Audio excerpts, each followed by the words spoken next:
കൂടുതൽ വാർത്തകളും വീഡിയോകളും കാണാൻ ഈ ചാനൽ സബ്സ്ക്രൈബ് ചെയ്യുക. കൂടെ ബെൽ ബട്ടൺ അമർത്തുക. നമസ്കാരം. ഏഷ്യാനെറ്റ് ടിവിയുടെ എപ്പിസോഡിലേക്ക് എല്ലാ മാന്യപ്രേക്ഷകർക്കും ഹൃദയം നിറഞ്ഞ സ്വാഗതം. ഇന്നത്തെ നമ്മുടെ വിഷയം അകാരണമായ ഭയം എന്തിൽ നിന്നും പിന്തിരിപ്പിക്കുമോ. മനസ്സ് വലിയൊരു അവസ്ഥയാണ്. മനസ്സെന്ന് പറഞ്ഞു കഴിഞ്ഞാൽ ലോകത്തെ ഏറ്റവും വലിയ ശക്തിയാണ്. മനസ്സ് നേരെ നിന്ന് കഴിഞ്ഞാൽ നമുക്കെതിരെ വരുന്ന എന്ത് പ്രശ്നത്തിനെയും നമുക്ക് നേരിടാൻ പറ്റും. എന്നുവെച്ചാൽ പൊതു ഉത്തരം വന്നു കഴിഞ്ഞാൽ നമുക്ക് മാറിയെങ്കിലേ പറ്റത്തുള്ളൂ. അപ്പം നമുക്ക് മനസ്സെന്ന് പറഞ്ഞു കഴിഞ്ഞാൽ നമുക്ക് നേരെ നിൽക്കണം, നേരായ രീതി നിൽക്കണം. എന്തിനോടും ഒരു അകാരണമായ ഭയം ഇന്ന് ചിലരിൽ കണ്ടുവരുന്നുണ്ട്. അത് അവരുടെ ചുറ്റുപാടിൻ്റെയും ജീവിത സാഹചര്യങ്ങളുടെയും മറ്റുള്ളതിൻ്റെയൊക്കെ അടിസ്ഥാനത്തിലാണെന്നൊക്കെ പറയാം. എന്നിരുന്നാലും നമുക്ക് ഒരാൾ നമുക്കെതിരെ വരിക, അയ്യോ അയാളെ കണ്ടു ഇന്ന് മൊത്തം ശകനക്കേടാ. കാരണം ശകനം ശ്രദ്ധിക്കേണ്ടവരൊക്കെ ഉണ്ടല്ലോ എന്നുള്ളതല്ലേ. ഇപ്പോൾ ഒരു ഗ്ലാസ് വെള്ളം തന്നു, അയാൾ നീ കൈവശം തരുവാണ്. ഇപ്പം ഒരാളാണ് നമ്മൾ വീട്ടിലോട്ട് വന്നു, എനിക്കാണ് ദോഷം ചെയ്യാൻ വന്നത്. ഇപ്പം ഒരാളെ നമ്മൾ കാണുക, ഇപ്പം നമ്മളെ കാണാൻ സന്തോഷമായിട്ട് ചിലപ്പോൾ അയാൾ മറ്റേത് മനസ്സിലൊന്നും വെച്ചോണ്ടൊന്നും ആയിരിക്കില്ല. ചിലപ്പോൾ ഒരാൾ നമ്മുടെ വീട്ടിലോട്ട് വന്നു, ഇയാൾ എൻ്റെ കാര്യങ്ങൾ അറിഞ്ഞുകൊണ്ട് പോയി എനിക്ക് ഇതാണ്ട് പറയാം. അങ്ങനെയുള്ളവരൊക്കെ ഉണ്ട്. ഇയാൾ കണ്ട് അങ്ങ് പണി തരാൻ വന്നു. ഇല്ല, ചിലരെ കാണുന്നതുകൊണ്ട് മുമ്പിലോട്ട് വരാൻ ഭയങ്കര മടി, വാതിലിടുന്ന് ഒളിഞ്ഞു നോക്കുക. അപ്പം അതൊക്കെ ഒരു സ്വഭാവ വൈകല്യങ്ങളുടെ സ്വഭാവവികൃതങ്ങളുടെ കൂടെ ഗണത്തിൽ നമുക്ക് പെടുത്താൻ പറ്റുള്ളൂ. അപ്പം നമുക്ക് പേടിക്കേണ്ടതിനെ പേടിക്കണം, വേണ്ടാന്ന് ഞാൻ പറഞ്ഞു. പക്ഷെ അകാരണം ഒരു കാരണമില്ലാതെ എല്ലാത്തിനെയും ഭയപ്പെടുന്ന ഒരു ശതമാനം ആൾക്കാർ എന്തായാലും നമ്മുടെ കേരളീയ സമൂഹത്തിലുണ്ട്. അപ്പം ഇവർക്ക് ആ ഭയത്തിനെ അകറ്റാൻ ഒന്ന് രണ്ട് ചെറിയ പരിഹാരങ്ങൾ ഞാൻ പറയുന്നുണ്ട്.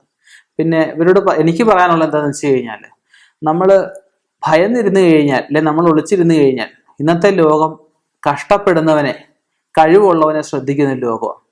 നമ്മളെല്ലാത്തിനെയും ഭയന്നിരിക്കുമ്പോൾ ഒരു വിഭാഗം ആൾക്കാർ വിചാരിക്കും നമ്മൾ കള്ളത്തരം കൊണ്ടായി ഭയം നടിക്കുകയാണെന്നായിരിക്കും. അങ്ങനെ ചിന്തിക്കുന്നവരുണ്ട്.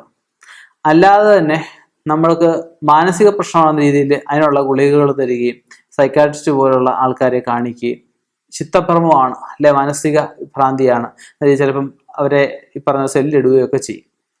അപ്പം അതൊന്നുമല്ല, നമ്മൾ മനസ്സിലാക്കുക, നമ്മുടെ കഴിവ് എന്താണെന്ന് മനസ്സിലാക്കുക. നമുക്കൊരു കഴിവുണ്ടെങ്കിൽ നമ്മുടെ കഴിവിനെ ആർക്കും തല്ലിക്കെടുത്താൻ പറ്റില്ല. ശത്രുദോഷമൊക്കെ ഉണ്ട്, അതൊക്കെ ഒരു പരിധി വരെയാണ്. അകാരണമായിട്ട് ഒന്നിനെയും ഭയക്കാതിരിക്കുക. ഭയക്കേണ്ടതിനെ ഭയക്കണം. എല്ലാത്തിനെയും ഭയക്കുന്ന ഈ പറഞ്ഞ രോഗമാണ്, അല്ലാതെ വേറെ ഒന്നുമല്ല. അപ്പൊ നമുക്ക് ഈ അകാരണമായിട്ടുള്ള ഭയം വന്നു കഴിഞ്ഞാൽ നമുക്ക് തൽക്കാലം ചെയ്യാൻ പറ്റുന്ന രണ്ട് കാര്യങ്ങളെന്ന് വെച്ച് കഴിഞ്ഞാൽ, എന്തെങ്കിലും രാത്രി എന്തെങ്കിലും കണ്ട് പേടിക്കുക. നമുക്ക് വീട്ടിൽ എല്ലാവരും ഭസ്മം സൂക്ഷിക്കുന്നവരാണ്. നമ്മുടെ ഇടത് കയ്യിൽ ഭസ്മം, ഒരു സ്പൂണ് ഭസ്മം ഇട്ടിട്ട് വലത് കൈ കൊണ്ട് അതിനെ അടച്ചു വെച്ചിട്ട് അതിൻ്റെ മുകളിൽ കൈ ഇങ്ങനെ പിടിച്ച് ഇതിൻ്റെ മുകളിൽ ഒരു പാളയംകുടം വാഴയുടെ ഏതിൻ്റെയെങ്കിലും ഒരു ഇല ഇതിൻ്റെ മുകളിൽ വെക്കുക. ഇതിൻ്റെ മുകളിൽ വെച്ച് ഇതിൽ അടുത്തുള്ള ആരെയൊക്കെ ഉണ്ടെങ്കിൽ ഒരു നുള്ളിൽ ഭസ്മം ഇടിപ്പിക്കുക. ഭസ്മം ഇടിപ്പിച്ച ശേഷം ഇത് കൈ പിടിച്ചുകൊണ്ടിട്ട് ഇങ്ങനെ പിടിച്ചുകൊണ്ട് തന്നെ പറ്റുന്നെങ്കിൽ 108 നമഃശിവായ പഞ്ചാക്ഷരം, 108 നാരായണായ, 1 നാരായണായ അഷ്ടാക്ഷരം ജപിച്ചിട്ട് ഓം നമോ ഭഗവതേ വീര ഹനുമതേ വായുപുത്രായ നമ എന്ന് ജപിച്ച് ആ മുകളിലത്തെ ഇലയെ വെച്ചിരിക്കുന്ന ഭസ്മം ആ അടുത്ത് നിൽക്കുന്ന ആളിനെ കൊണ്ട് ആ ഇലയോടുകൂടി എടുപ്പിച്ചിട്ട് അതിൽ കർപ്പൂരം കത്തിച്ച് നമ്മളെ ഒഴിഞ്ഞ് അത് വെളിയിൽ കൊണ്ടുപോയി ആ ഇലയെ ഭസ്മം കർപ്പൂരം എല്ലാം വെളിയിൽ കൊണ്ടുപോകാൻ കളയാം. എന്നിട്ട് കൈ അടച്ചു വെച്ചിരിക്കുന്ന ഭസ്മം എടുത്ത് നമുക്ക് ആദ്യം ത്രിപുണ്ഡ്രകമായിട്ട്, അതായത് 3 വിരലെടുത്തിട്ട് നെറ്റിയിൽ, കണ്ഠത്തിൽ, വലത്തെ തോളിൽ, ഇടത്തെ തോളിൽ, അതുപോലെ നെഞ്ചത്ത്, ഇത്രയും ഭാഗത്ത് 5 ഭാഗത്തായിട്ട് പഞ്ചമുഖനെ പ്രാർത്ഥിച്ച് നമ്മൾ തൊട്ട് കഴിഞ്ഞ് കഴിഞ്ഞാൽ നമുക്ക് പെട്ടെന്നുണ്ടാവുന്ന ഏതുവിധ ഭയങ്ങളും നമുക്ക് മാറിക്കിട്ടും. പിന്നെ ചെയ്യാവുന്നൊരു കാര്യമാണ്, അടുത്തുള്ള ക്ഷേത്രത്തിൽ പോയിട്ട് അഘോര മന്ത്രം കൊണ്ട്, അഘോര മന്ത്രം എന്ന് വെച്ചാൽ ഓം ഹ്രീം സ്ഫുര സ്ഫുര പ്രസ്ഫുര ഘോര ഘോര ധനധൻരൂപ ചരചട പ്രചട കഹ കഹ വമ വമ ബന്ധ ബന്ധ കാതയ കാതയ ഹുംഫൽ സ്വാഹ.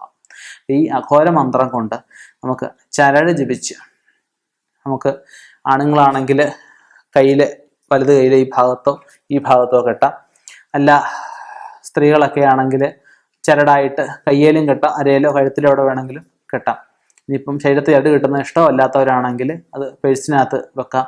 ഇല്ലെന്ന രീതിയിൽ അവനവൻ്റെ തായിട്ടുള്ള ഈ നൈറ്റിലൊക്കെ പോക്കറ്റും ഒക്കെ ഉണ്ടാവും, പോക്കറ്റിലൊക്കെ വെച്ചാലും മതി. അല്ലെങ്കിൽ ക്ഷേത്രത്തിൽ നാണയം പൂജിച്ചുകൊണ്ട് വന്ന് നമ്മൾ കിടക്കുന്ന ആ തലയണയുടെ അടിയിൽ വെക്കാം. പിന്നെ കിടക്കുമ്പോഴേ പറഞ്ഞ പുസ്തകങ്ങൾ എന്തെങ്കിലുമൊക്കെ, മഹാഗ്രന്ഥങ്ങൾ, ഭാഗവതോ രാമായണോ അല്ലെങ്കിൽ ലളിത സഹസ്രനാമം അങ്ങനെ എന്തെങ്കിലുമൊക്കെ പുസ്തകങ്ങൾ വെച്ചിട്ട് അതിൽ തലയണയ്ക്ക് അടി വെച്ച് കിടക്കാം.